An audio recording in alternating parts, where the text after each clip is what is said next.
have a dimple at the top of my right cheek. Everyone tells me it's cute, but the truth is, whenever I look at it, it reminds me of the reason I got it. When I was about 4, I was climbing over a chair. I fell and cut my face open against a table, which left me with the dimple. It's not the only scar on my face either. I have loads of cuts and marks because I was always having accidents. So eventually my mom took me to a therapist. My mom told me she knew I had a serious problem when the therapist asked me to draw a simple straight line. It didn't matter how many times he showed me how to draw it.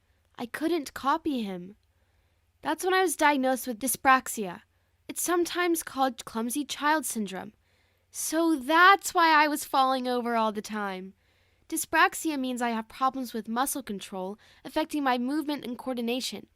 My brain has difficulties with processing information as well.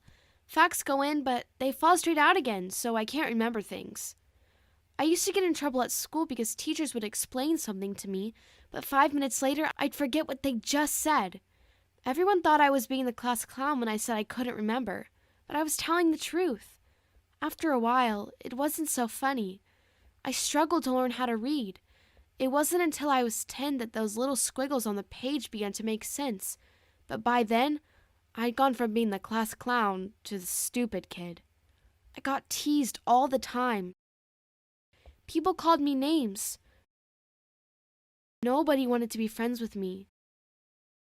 When I went into the 8th grade, everything changed. I had a new teacher. She was really patient and kind. She arranged for me to be tested for dyslexia.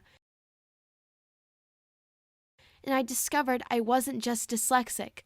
I was severely dyslexic. Soon afterwards, I was diagnosed with dyscalculia as well. It turned out I had learning difficulties that affected my reading, writing, and math. Yay me! Now I had an explanation for why I'd been struggling so much in school. Things got easier. I got extra help with my classes and my grades improved.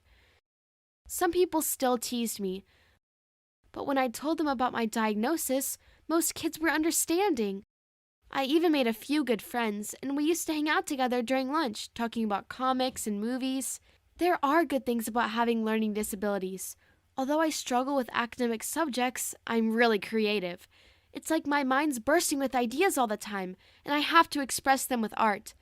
I recently won a local competition for one of my paintings. I was in the local newspaper and everything. Although my early years at school were really hard because of all my learning disabilities, I feel like being dyspraxic has made me a stronger person.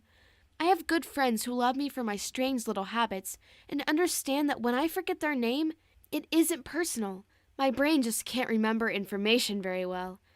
I see the world in a very different way to most people, and that's okay. My learning disabilities might mean I process information differently, but I'm not stupid. I've been watching loads of videos about psychology, and I love figuring out how the brain works. Maybe when I'm older, I'll become a psychologist and help kids who have dyspraxia and dyslexia, just like me.